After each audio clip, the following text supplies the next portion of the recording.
ओम शांति।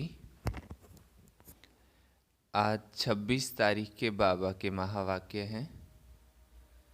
आज की अव्यक्त मुरली है। अव्यक्त वाणी में आज की वाणी का सार है,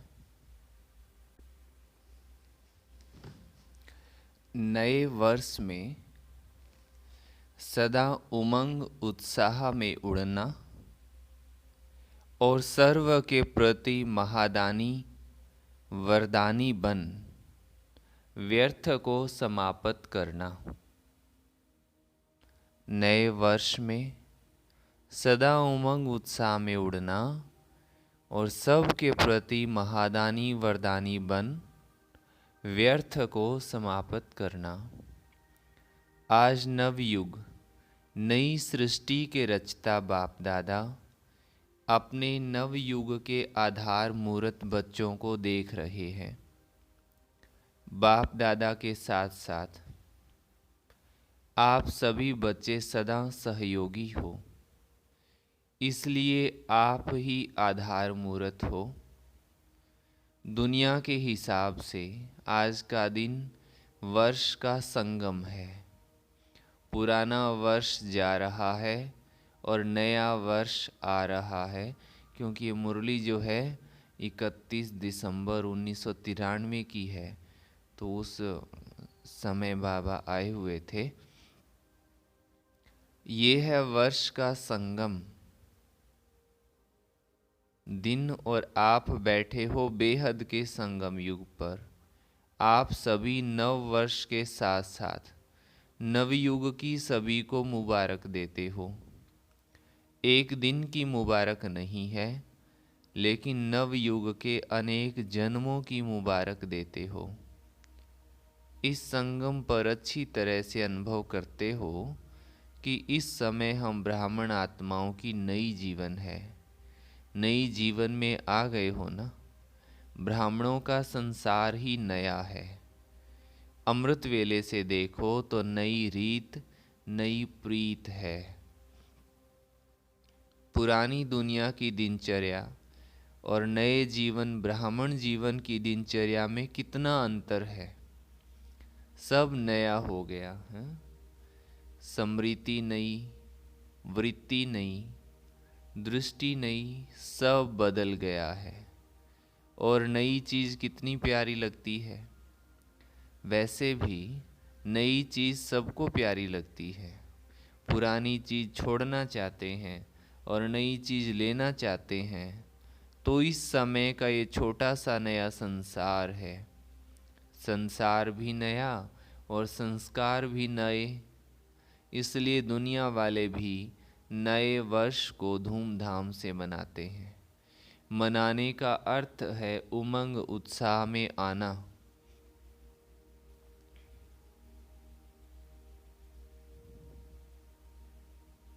मनाने का अर्थ क्या है? उमंग उत्साह में आना। उत्साह होता है, इसलिए मनाने के दिन को उत्सव कहा जाता है। उत्साह से ही एक दो को बधाइयाँ व मुबारकें देते हैं व ग्रीटिंग्स देते हैं। आप ब्राह्मण आत्माओं के लिए हर दिन उत्सव है। सदा उत्सव अर्थात उमंग उत्साह में रहते हो। ये उमंग उत्साह ही ब्राह्मण जीवन है। दुनिया की रीति प्रमाण विशेष दिन को मनाते हो। आज मनाने के लिए इकट्ठे हुए हो ना, लेकिन आपका नवयुग नई जीवन का उमंग उत्साह सदा ही है। ऐसे नहीं कि 2 तारीख हो जाएगी तो उमंग उत्साह खलास हो जाएगा, 1 मास हो गया तो और ख़त्म हो जाएगा। हर दिन उमंग उत्साह बढ़ता जाता है, कम नहीं होता है। ऐसे है ना कि अपने अपने स्थान पर जाएंगे तो उत्साह खत्म हो जाएगा।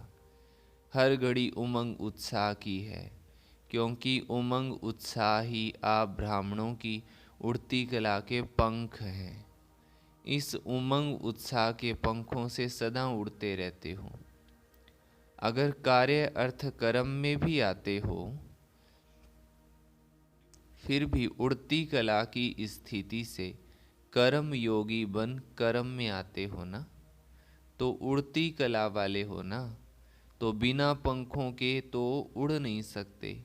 ये उमंग उत्साह उड़ती कला के पंख सदा साथ हैं। ये उमंग उत्साह आप ब्राह्मणों के लिए बड़े से बड़ी शक्ति है, नीरस जीवन नहीं है। दुनिया वाले तो कहेंगे कि क्या करें, रस ही नहीं है, नीरस है, बेरस है।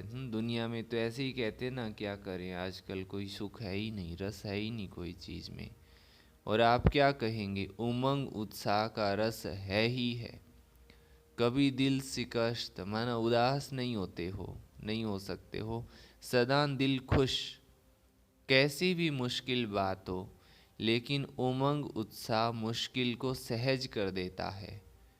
उत्साह तूफान को भी तोहफा बना देता है। पहाड़ को भी राई नहीं लेकिन रुई बना देता है। उत्साह किसी भी परिस्थिति व समस्या को मनोरंजन अनुभव कराता है। इसलिए उमंग उत्साह में रहने वाले नवयुग के आधार मूर्त नव जीवन वाले ब्राह्मण आत्माएं हो। अपने को जानते हो, मानते भी हो, या सिर्फ जानते जानते हो, क्या कहेंगे, जानते भी हैं, मानते भी हैं और उसी में चलते भी हैं।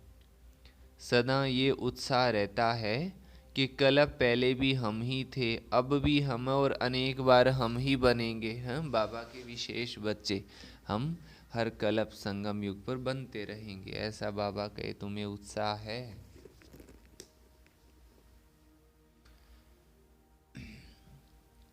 तो अविनाशी उत्साह हो गया ना, थे, है और सदा होंगे, तीनों काल का हो गया ना, पास्ट प्रेजेंट और फ्यूचर तीनों काल हो गए, तो अविनाशी हो गया।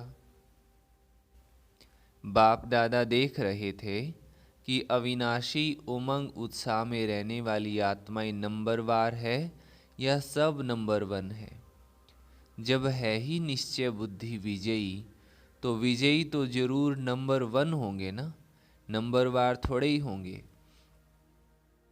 तो सदा नव जीवन के इस उत्साह में उड़ते चलो, क्योंकि आप आधार मूर्त हो। सिर्फ अपने जीवन के लिए आधार नहीं हो, लेकिन विश्व के सर्व आत्माओं के आधार मूर्त हो। आपकी श्रेष्ठ वृत्ति से विश्व का वातावरण परिवर्तन हो रहा है। मनसा हमारी ऊंची है, मनसा ऊंची मीन्स बाबा के साथ हमारे मन की तार लगी हुई है, तो बाबा कहे वातावरण बदल रहा है। आपके पवित्र दृष्टि से विश्व की आत्माएं और प्रकृति दोनों पवित्र बन रही हैं। कहते हैं ना, किसी की बुरी नज़र लग गई है, ऐसे दुनिया में कहते, उदाहरण से समझेंगे इस बात को, कहते हैं ना किसी की बुरी नज़र ना पड़े।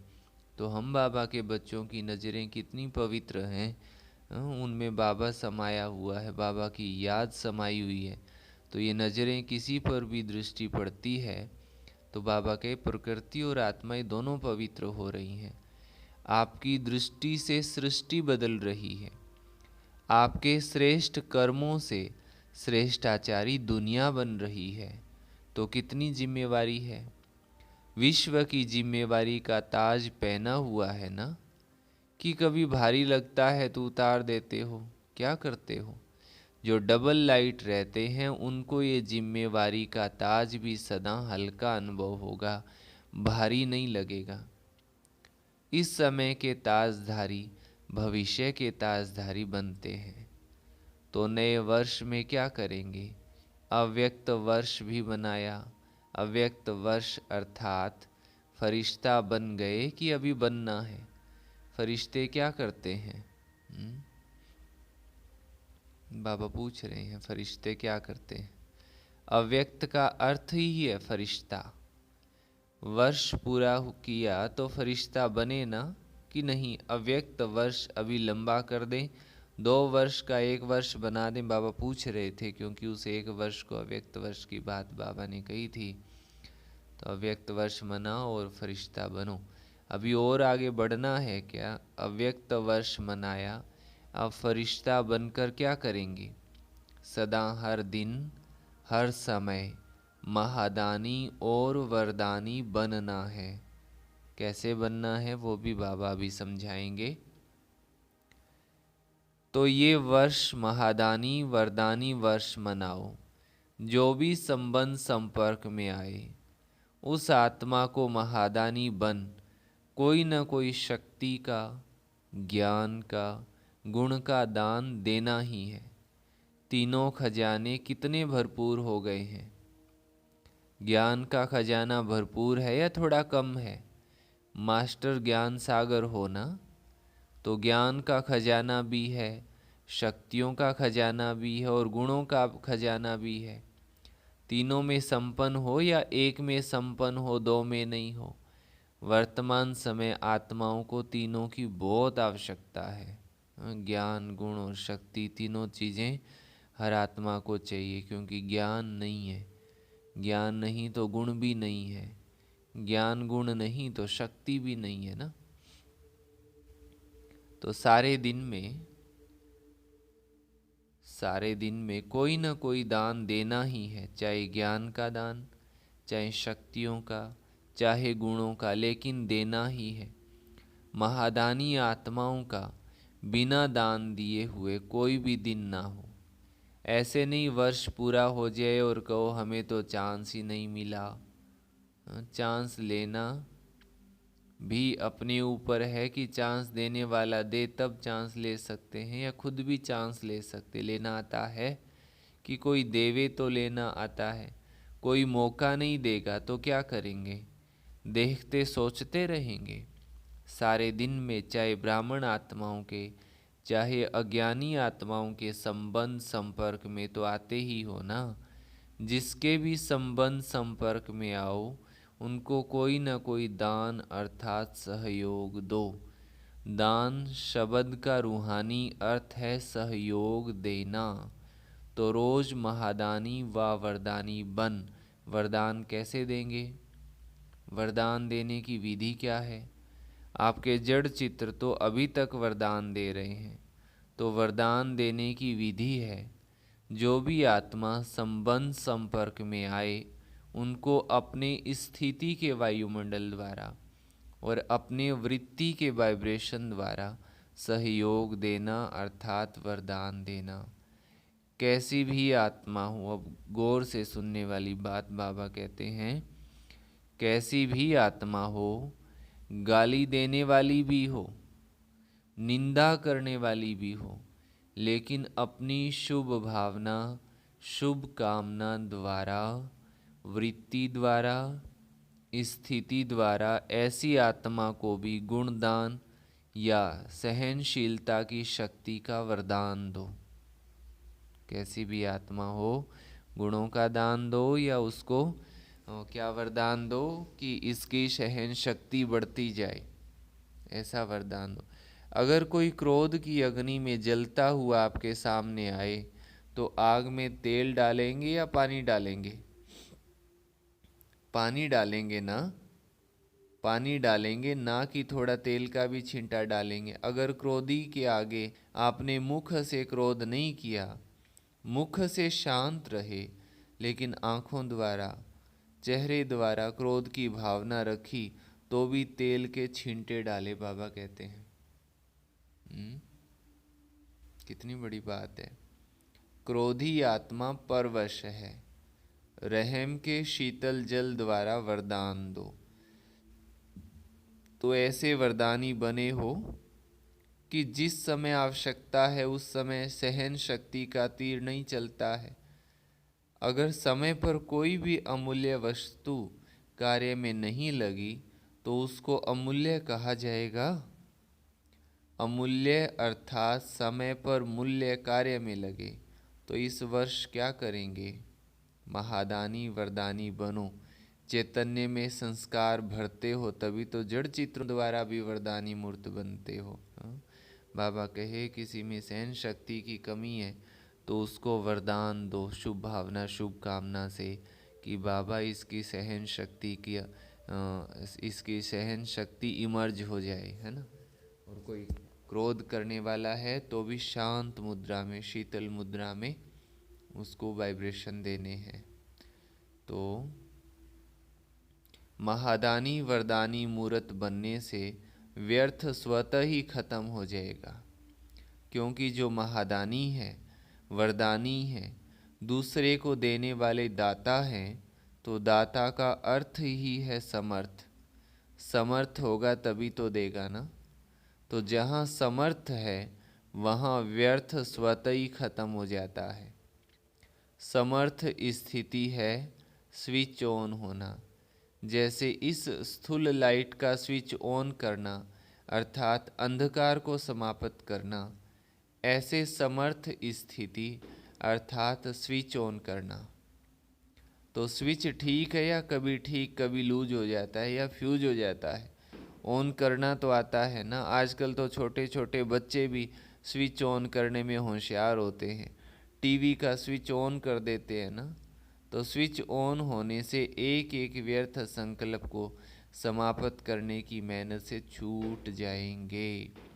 अव्यक्त फरिश्तों का यही श्रेष्ठ कार्य है। और क्या नवीनता करेंगे।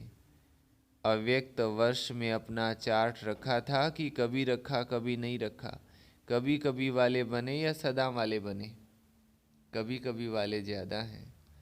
इस नए वर्ष में नया चार्ट रखना। क्या नया चार्ट रखेंगे बाबा पूछते हैं। क्या नया चार्ट रखेंगे। 4 सब्जेक्ट को तो अच्छी तरह से जानते हो ना।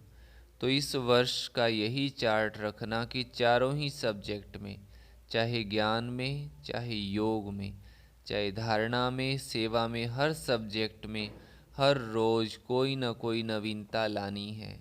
ज्ञान अर्थात समझदार बनना, समझ देना और समझदार बन चलना।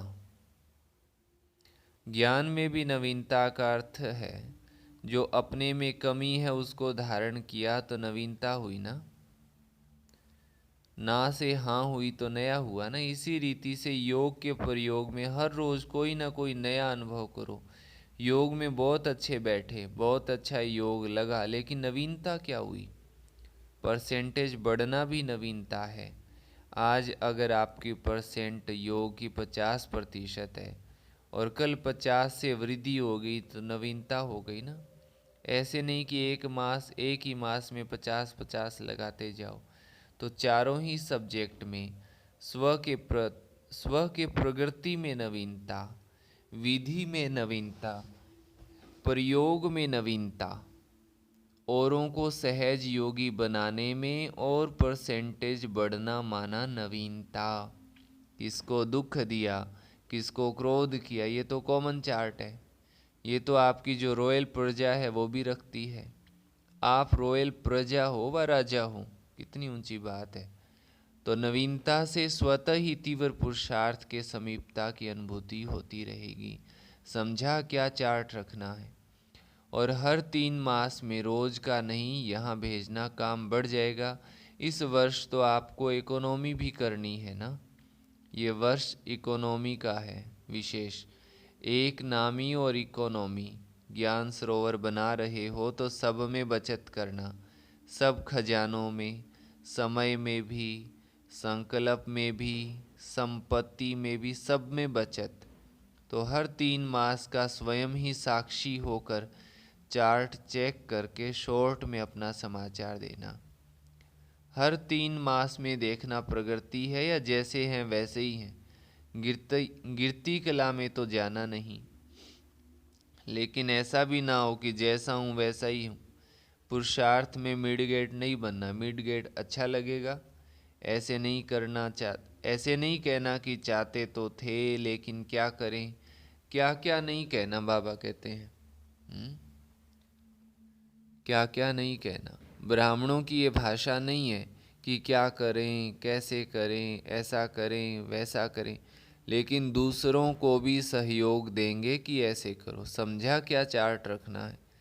अब देखेंगे कौन कौन क्या क्या करता है। बाप दादा स्नेह के कारण नाम नहीं सुनाते हैं, किसने क्या क्या किया जानते तो है ना। बाबा सब जानता है कि हम बच्चे क्या क्या करते हैं, लेकिन बाबा बताते नहीं हैं। आजकल टीवी का फैशन है ना, तो बाप दादा के पास भी टीवी है। बाप दादा जानते हैं कि पिछले वर्ष काम किया तो किसने कितना किया।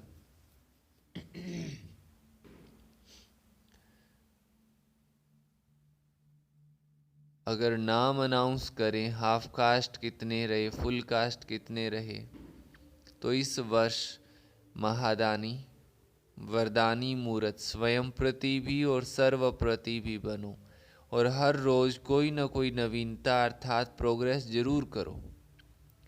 तो ये हुआ स्व के पुरुषार्थ के प्रति।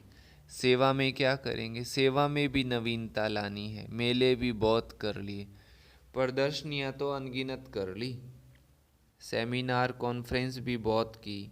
अभी आवाज़ बुलंद करने वाले माइक तो तैयार करने ही हैं, लेकिन उसकी विधि क्या है। वैसे पहले भी सुनाया है, लेकिन किया कम है। सेवा के रिजल्ट में देखा गया है कि बड़े निमित्त आत्माओं को समीप लाने के पहले, चाहे कोई नेता है, चाहे कोई बड़े इंडस्ट्रियलिस्ट हैं, चाहे कोई बड़े ऑफिसर हैं, लेकिन उन्हों को समीप लाने का साधन है उन्हों के सेक्रेटरी को अच्छी तरह से समीप लाओ। आप लोग बड़ों के ऊपर टाइम देते हो, वो अच्छा अच्छा कहकर फिर सो जाते हैं। उन्हों को फिर जगाने के लिए इतना टाइम तो मिलता नहीं, न वो देते हैं न आप जा सकते हो। इसलिए सेक्रेटरी जो होते हैं वो बदलते भी नहीं हैं, बड़े तो सब बदल भी जाते हैं। बाबा कितनी सूक्ष्म बात समझा रहे हैं। आज एक मिनिस्टर की सेवा करो और कल वो प्रजा बन जाता है। सेक्रेटरी काफ़ी सहयोगी बन सकते हैं। तो किसी भी वर्ग की सेवा में इस वर्ष विशेष सेक्रेटरी, मैनेजर्स या प्राइवेट असिस्टेंट जो भी शक्तिशाली हो, बड़ों के समीप हो, उन आत्माओं की सेवा विशेष करो। दूसरी बात, पहले भी इशारा दिया है कि वर्तमान समय कम खर्चा और नाम वाला। उसकी विधि है कि जो भी छोटी या बड़ी संस्थाएं हैं, एसोसिएशन हैं, उन्हों से संबंध संपर्क रखो। बनी बनाई स्टेज पर नाम वाला करो, कम खर्चा नाम वाला करते हो, लेकिन और तीव्र गति से करो। हर देश में या हर गांव में या हर जिले में जो भी भिन्न भिन्न प्रकार के एसोसिएशन हैं या बहुत वर्ग के कार्य करने वाले हैं, कॉन्फ्रेंस करने वाले हैं या सम्मेलन करते हैं, तो बनी बनाई स्टेज पर संदेश दो, तो समय और मेहनत दोनों बच जाएंगी। अभी इसको तीव्र गति में लाओ। चेक करो कि जिस समय के या जिस स्थान के निमित्त बने हैं, उस स्थान की कोई भी संस्था वंचित नहीं रह जाए, क्योंकि वर्तमान समय वायुमंडल परिवर्तन हो गया है। अभी डर कम है, स्नेह ज़्यादा है, अच्छा मानते हैं, अच्छा बनते नहीं है लेकिन अच्छा मानते तो हैं। इसलिए इस दो प्रकार की सेवा को और अंडरलाइन करो, तो सहज माइक तैयार हो जाएंगे। नया वर्ष शुरू किया है तो नया विधि और विधान भी चाहिए ना। इस नए वर्ष का अमृत वेले सदा ये स्लोगन इमर्ज रखना है कि सदा उमंग उत्साह में उड़ना और दूसरों को भी उड़ाना है।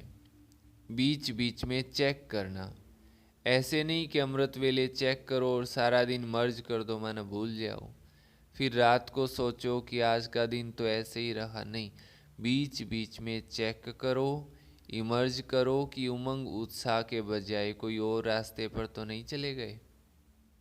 उड़ती कला के बजाय और किसी कला ने तो अपनी तरफ आकर्षित नहीं किया। अच्छा, चारों ओर के नवजीवन अनुभव करने वाले सर्व ब्राह्मण बच्चों को सदा नवयुग के आधार मूर्त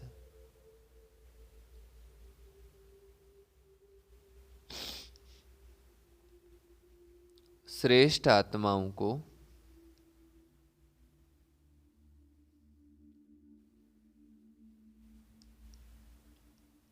सदा संकल्प, बोल और कर्म द्वारा महादानी वरदानी आत्माओं को सदा स्वयं की स्थिति द्वारा औरों की परिस्थिति को भी सहज बनाने वाली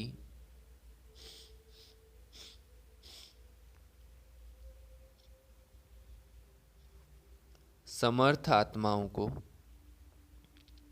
सदा हर दिन स्वयं में प्रगति अर्थात नवीनता अनुभव करने वाले समीप आत्माओं को सदा एक नामी और इकोनॉमी करने वाले बाप समान समीप आत्माओं को बाप दादा का याद प्यार और नमस्ते। हम रूहानी बच्चों की रूहानी मात पिता बाप दादा को याद प्यार, गुड मॉर्निंग और नमस्ते। वरदान दिया बाबा ने, तन को आत्मा का मंदिर समझ उसे स्वच्छ बनाने वाले नंबर 1 श्रेष्ठ ब्राह्मण आत्मा भव। तन को आत्मा का मंदिर समझ उसे स्वच्छ बनाने वाले नंबर 1 श्रेष्ठ ब्राह्मण आत्मा भव। हम ब्राह्मण आत्माएं सारे कल्प में नंबर 1 श्रेष्ठ आत्माएं हैं, हीरे तुल्य हैं। इस स्मृति से तन को आत्मा का मंदिर समझकर स्वच्छ रखना है। जितनी मूर्ति श्रेष्ठ होती है उतना ही मंदिर भी श्रेष्ठ होता है। तो इस शरीर रूपी मंदिर के हम निमित्त हैं। हम ट्रस्टीपन निमित्त भाव आपे ही स्वच्छता व पवित्रता लाता है। इस विधि से तन की पवित्रता सदा रूहानी खुशबू का अनुभव कराती रहेगी। स्लोगन है, रूहानियत में रहने का व्रत लेना ही ज्ञानी तू आत्मा बनना है। रूहानियत में रहने का व्रत लेना ही ज्ञानी तू आत्मा बनना है। अच्छा, सभी को ओम शांति। ये थी बाबा की आज की अव्यक्त मुरली। अभी आप सभी को पॉइंट रिपीट कराए जाएंगे।